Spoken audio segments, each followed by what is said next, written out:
सिंह बघेल चरणों में गिर गया और कहा भगवान दास को शरण में ले लो। ये पिछले संस्कारी हंस होते थे, कितनी पोस्ट पर हो और कितने ही बुराई करता हो, परमात्मा की ज्ञान सुनते ही समर्पित हो जाता है। पिछले ही जब तब से होते हैं पूर्ण हंस मुराद। और परमात्मा ने कहा ठीक है बेटा, नाम दूंगा आपको। परमात्मा 3 सतिथि में नाम दिया करते थे, 3 बार में। प्रथम बार में ये 5 नाम देते थे जो दास आपको प्रथम बार देता है। अब ये 7 देने हैं। उस समय केवल 5 ही का आदेश था सबको। कौन से मंत्र? ये रंकार ओंकार सतनाम, ये नहीं, ये और मंत्र है जो आपको प्रथम बार दिए जाते हैं। प्रथम मंत्र दिया, वीर सिंह ने नाम लिया, पत्नी ने नहीं लिया, उसकी रानी ने नहीं लिया। ठीक है, कोई बात नहीं। प्रथम मंत्र पुण्यात्मा इसलिए दिया जाता है कि आप जी की श्रद्धा देखी जाती है और इससे कुछ आप सच्चे दिल से भक्ति करोगे, आपके संसारिक सुख होने शुरू हो जाएंगे। ये इतना गजब का मंत्र है, अनमोल मंत्र है। और दुख आपके निवारण होने लगे तो आपके नोचेगी भगवान सचमुच यही है। अब वीरदेव सिंह बघेल का कोई दुखता था को नहीं, राजा था है और खूब ठाठ थे, कभी मंत्र करा कभी ना करा। शुरू में तो ऐसे बने है ये बात। अब परमात्मा ने कहा फिर दूसरी बार आऊंगा तब बेटा तेरी भक्ति देखकर तुझे सतनाम दूंगा 2 अक्षर का। अब वीर सिंह बघेल ने सोची ठीक है दे देंगे गुरुजी जब देंगे, क्योंकि उसने कोई लगन नहीं थी। शुरुआत में ऐसा ही होता सबके साथ। अब परमात्मा गए, महीने 2 महीने 4 महीने 6 महीने के बाद फिर दोबारा उसके पास। राजा ने तैयारी कर रखी, कहाँ शिकार खेलने जाने की। सब तैयारी करके कति तैयार बैठे थे, घोड़े गाड़े तैयार कर रखे, सब सेना तैयार थी। जंगल में जाकर शिकार करते हैं राजा लोग, हिरण मारते हैं ऐसे। यानी ये बकवाद और कराता काल इनके पाप बढ़ाने के लिए। कबीर साहब पहुंच गए, आओ महाराज आओ महाराज, गुरुजी आगे बैठो बैठो। आसन दिया तो बैठ गए परमात्मा ने देखा कि तैयारी पकड़ रहे हैं भाई। तो बताया क्या कि जी हम शिकार खेलने जा रहे हैं, गुरुजी आप भी चलो, आप भी वहां घूम आना। परमात्मा बोले ना भाई ऐसी गलती कराया करें हैं, शिकार खेलने जाया करें, जीवन सा करते हैं। बोला ना जी ये तो शौक है, हमारी हॉबी है, आप भी चलो आप भी चलो। परमात्मा ने सोचा बताइए के कर समझाओ इनको। कबीर साहब कहने लगे भाई देखो मैं चल पड़ूंगा, लेकिन तुम्हें कोई मर्ग मिलेगा नहीं, कोई प्राणी नहीं मार सकोगे तुम। नो बोला जी, वीर सिंह कहता नहीं जी वो तो बहुत मर्ग फिरते हैं, बहुत हिरण घूमते रहते हैं और ऐसी कोई बात नहीं। परमात्मा बोले चलते। मालिक भी बैठा लिए घोड़े पे, चले गए। वहां पड़ाव ला लिया उन्होंने। अब शिकार खेलने के लिए चल पड़े। कबीर साहब को भी बैठा रखा घोड़े पे। कबीर साहब जाना था उनके साथ साथ। उनका पड़ाव अलग था, वहां रहे कुछ सैनिक छोड़ रखे थे, 10-20 लांगरी लुंगरी रोटी राटी बना लो, हम करके आते हैं शहर से पट्टा। तो 12 बज गए दिन के, सुबह निकले थे 6 बजे, थोड़ा बहुत नाश्ता करके। रात के दिन के 12 बज गए, 1 बज गया, कोई मर्ग दिखाई नहीं दिया हिरण। अब वो और गहरे चले गए, दूर दूर देखो कहाँ मिलेगा। राजा शिकार खेलने जावे और यानी शिकार नहीं करे तो अपनी वो इंसल्ट मानता है। तो परमात्मा ने क्या करा, एक हिरण बनाया अपनी शक्ति से, भेजा और वो हिरण दिखाई दिया चारों तरफ सैनिक राजा साथ में। तो उस नरेश ने कहा अपने सैनिकों से कि इतनी देर में एक मृग दिखाई दिया है और ये जिसके पास से चला गया उससे ले लूंगा, उसकी खैर नहीं है, ये जाना नहीं चाहिए। अब परमात्मा ने क्या दया बख्शी, वो मृग कूदता कूदता कभी इधर राजा के घोड़े के नीचे निकल गया। राजा ये हवा हो गया, उसकी मजबूरी होगी कि मेरे पास से गया, अब मैं किसने कहूंगा। उसका पीछे दौड़ा दिया घोड़ा, बड़ी स्पीड से, काफी गहरे निकल गए, बहुत दूर चले गए, सैनिक भी साथ साथ चले गए काफी दूर तक। अब वहां जाकर तो क्या देखा, कि वहां कोई जल नहीं और सबको भयंकर प्यास लग गई, भूख लग गई, जल बिना भोजन बना नहीं और प्यास बुझे नहीं। अब सब सैनिक भेजे इधर उधर के, जाओ जल की खोज करो। अब कोई इधर गया, कोई इधर गया, दूर तक देख कर आगे घोड़ों पर कहने लगे महाराज कहीं आसपास जल नहीं है। परमात्मा बैठे थे कबीर जी, उन्होंने कहा भाई इस पहाड़ पर देखा हो ना, शायद इधर मिल जाओ। पहाड़ पर आप अच्छी ऊंची पहाड़ी थी। अब वो कहने लगे महाराज यहाँ प्लेन में तक तो जल मिला नहीं, समतल में पहाड़ पर कहाँ से जल होगा। एक वजीर समझदार सा था, वृद्ध था, वो कहने लगा भाई संत की बात पर कुछ गौर करा करें, ये देखा हो क्या दिक्कत है। जब कह संकेत कर रहे हैं तो 2-3 घोड़े पर ऐसे घूमते घूमते शिखर पर पहुंचे। बहुत बड़ा क्षेत्र हुआ, ऊपर प्लेन, एक सरोवर बीच में, सुंदर जल का, निर्मल जल, स्वच्छ और मीठा, और सुंदर बाग लाग रहा, सेब संतरे अंगूर काजू किशमिश के हर तरह की जो लदपद हो रहे। उन्होंने वहीं से आवाज लगाई आ जाओ आ जाओ, जल भी है, बाग है बहुत सुंदर। अब सभी जाकर पहुंच गए वहां पर। अब सभी ने पहले जल पिया, फिर तोड़ तोड़ के सेब संतरे काजू किस्मत सेब को खूब छके।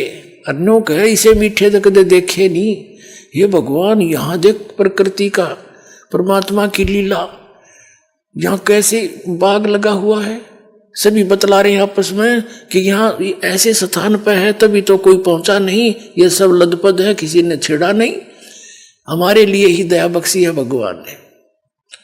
अब वो छक लिए और तोड़ ताड़ के और भी फल अंगूर और अपने सब ने घोड़ियां पर लाद लिए चलने के लिए, रस्त घर के लिए चल पड़े। चलो वापस। कबीर साहब भी चल रहे हैं, एक घोड़े पर कबीर साहब बैठा रखे हैं, एक पर राजा बैठा है। एक थोड़ी सी दूर जाकर के राजा कहता है हे गुरुदेव, देखो परमात्मा की कैसी लीला, इस पहाड़ के ऊपर बगीचा और कैसा बाग, कैसी मेवा, कैसा सुंदर जल। देखो पीछे देखा, सैनिक भी देखने लगे, राजा देख रहा था, वहां कुछ भी को नहीं, सूखे पत्थर पड़े।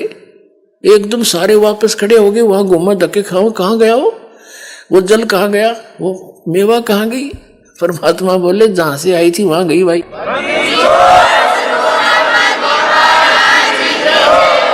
जी कहां से आई थी, के सतलोक से आई थी, जहां आपको दास ले जाना चाहता है। परमात्मा कहते थे जहां की मैं भक्ति बताता हूं वहां ऐसे मेवे, ऐसे बाग, ऐसे सरोवर भरे, अमृत ये जल था है वहां पर। अब वो सारे वापस आ गए। जब घनी सी ध्यान में ना आती शुरू में ये बातें, और लीला न्यारी देखी, घर आकर राजा ने अपनी पत्नी से बताया, हो वास्तव मर गए होते हम, तरफ तरफ कर मरते सारे। और सतगुरु ने ऐसी दया बख्शी अपनी लीला से, वहां बाग लगा दिए, फल छक कर आ रही, वो तोड़ के ला रहे, वहां रख दिए बोरे के बोरे ठाठा का, ये थे वहां पर। हर बुड़कर देखा वहां कुछ नहीं पाया। ऐसे ऐसे हमारे भगवान, अब गुरु जी ऐसे शक्तिशाली है, ऐसे चमत्कारी है। रानी ने भी नाम ले लिया, उसको फिर थोड़ी सी दृढ़ता हुई। परमात्मा बोला अब प्रथम नाम ले तू, अब तेरी थोड़ी बहुत बुद्धि लगेगी भक्ति में, अभी तू तो बकवाद कर रहा था, तेरा नाम खंडित है। अब दोबारा नए सिरे से प्रथम मंत्र दिया। कुछ दिनों के बाद फिर उसकी श्रद्धा आजम बन गई, फिर दूसरा मंत्र सतनाम दिया। फिर कुछ दिन के बाद भक्ति बढ़ने से अंतःकरण के मैल हट जाते हैं, फिर जिज्ञासा बढ़ जाती है, चाह बढ़ती है भगवान की। सतनाम से प्रबल इच्छा होती है कि भगवान आप सार नाम भी को थे, सार नाम दूंगा। परमात्मा बोले भाई योग्य हो जाएगा जब मिलेगा, यो इतनी जल्दी ना दूं। जब भी गुरुदेव आते हैं उनसे मिलते, प्रभु सर नमस्कार। नमस्कार सर। सार नाम क्या नाम है आपका? रामनंदन पटेल। सर कहाँ से आए आप? मैं मूलतः रहने वाला बनारस का हूं, लेकिन जबलपुर में मध्य प्रदेश में सर्विस करता हूं शिक्षा विभाग में, और जबलपुर में रह रहा हूं। हमको सर पहले तो हमारी पोस्टर ग्रंथि बढ़ी हुई थी शरीर की, और उसमें से जो है हमें रात भर हमको बाथरूम जाना पड़ता था, नींद नहीं आती थी, जिसके कारण मुझे ब्लड प्रेशर की बीमारी हो गई। और ब्लड प्रेशर बीमारी होने के साथ साथ एक दिन ब्लड प्रेशर इतना हाई हुआ कि मुझे पैरालाइज की शिकायत हो गई, और ये मेरा लेफ्ट साइड जो था वो जो है बिल्कुल शून्य होने लगा। और तब मुझे पता चला कि मुझे कुछ हो रहा है। और मैं ये मेरी जो पैरालाइज की शिकायत हुई थी, अपोस्टेट ग्रंथि की जो शिकायत थी, ये दोनों रिपोर्ट मेरे साथ हैं। कितने डॉक्टरों की रिपोर्ट मेरे साथ में मैं लेके आया हूँ। कौन से हॉस्पिटल में आपने दिखाया था? जबलपुर का जो सबसे बढ़िया हॉस्पिटल जिसको माना जाता है, डॉक्टर अनुराग साहनी का। और सर क्या कहा डॉक्टर ने, रिपोर्ट में क्या बताया? रिपोर्ट में ये कहा गया, मुझे तो नहीं बताया डॉक्टर ने, इन्होंने मुझे इतना बताया कि आपके ब्रेन में क्लॉटिंग है और उस क्लॉटिंग की वजह से आपको पैरालाइज हुआ है। और इतना बता के उन्होंने कहा आपको भर्ती होना पड़ेगा। उन्होंने एडमिट कर लिया। मैं 1 महीने तक अस्पताल में एडमिट रहा। लेकिन मेरे बच्चे को बुला करके बाद में पूछा गया, उससे बताया गया कि ये इनको बचने की उम्मीद नहीं है, आप उम्मीद छोड़ दीजिए। और मेरे पास एक ही बालक है। सर कौन सा डॉक्टर ने कहा कि आपकी बचने की उम्मीद नहीं है? वो डॉक्टर अनुपम साहनी, जबलपुर में है ये? जबलपुर में ये है, इनका अस्पताल जबलपुर में है, मध्य प्रदेश में। सर फिर कैसे ठीक हुए, कैसे राहत मिली आपको? तो हमें जो है, वो बालक ने हमें बीच में बताया था कि पापा जो है आप गुरु से चलिए, नाम दीक्षा ले लीजिए तो बीमारियां दूर हो जाएंगी। तो मैं बीच में गुरु से नाम दीक्षा तो लिया जा करके बरवाला, यहाँ जबलपुर से दिल्ली गया, दिल्ली से फिर बरवाला जाके नाम दीक्षा तो लिया। लेकिन मुझे पहले उतना विश्वास नहीं हो रहा था और मैं भक्ति ठीक से नहीं कर रहा था और मैं जगत में भी कुछ लगा रहता था। तो लेकिन जब मैंने दीक्षा तो ले लिया था, जब मुझे ये पैरालाइज का अटैक हुआ था तो मुझे तुरंत अपने गुरु संत रामपाल जी महाराज का ध्यान आ गया कि उन्होंने मुझे जो मंत्र दिया था, और उसमें हमने सुना भी था इंटरव्यू में कि जो इस नाम का जाप करता है, गुरु जी के बताए के अनुसार इस नाम का जाप करता है तो तलवार से लगा हुआ जो घाव होता है सुई की नोक के बराबर दर्द में बदल जाता है। तो जब मुझे अटैक हुआ तो मैं उस मंत्र का मन ही मन जाप करने लगा। तो हमारा जहाँ तक हमारा अंग शरीर का शून्य हो गया था, जहाँ सेंसेशन नहीं था, वो सेंसेशन वहीं तक जो है रुका रहा और धीरे धीरे धीरे धीरे वो शून्यपन खत्म होने लगा शरीर का। और मैं बहुत जल्दी रिकवर हो गया और अस्पताल से मुझे छुट्टी मिल गई। और आज मैं आपके सामने बिल्कुल स्वस्थ निरोग। मेरी जो है अपोस्टेट ग्रंथि का भी ऑपरेशन नहीं कराना पड़ा, वो भी ठीक ठाक है। ब्लड प्रेशर नहीं है, मैं कोई दवाई नहीं लेता हूँ और पैरालाइज की भी कोई दवाई नहीं लेता हूँ। और आपके सामने आज स्वस्थ बिल्कुल खड़ा हूँ। और साथ ही में अब मेरे परिवार में कोई भी व्यक्ति बचा नहीं है, सब संत रामपाल जी महाराज से दीक्षा लेकर अपनी अपनी भक्ति में लीन हैं और हम लोग स्वस्थ और सुखी जीवन व्यतीत कर रहे हैं, आर्थिक लाभ हो रहे हैं। सर लोग आजकल भक्ति भी करते हैं, गुरु भी बना रखे हैं, लेकिन भक्ति करने का मतलब लोगों को ये नहीं पता कि वही पैरालिसिस जैसी बीमारियां, कैंसर जैसी भयानक बीमारियां ठीक हो सकती है।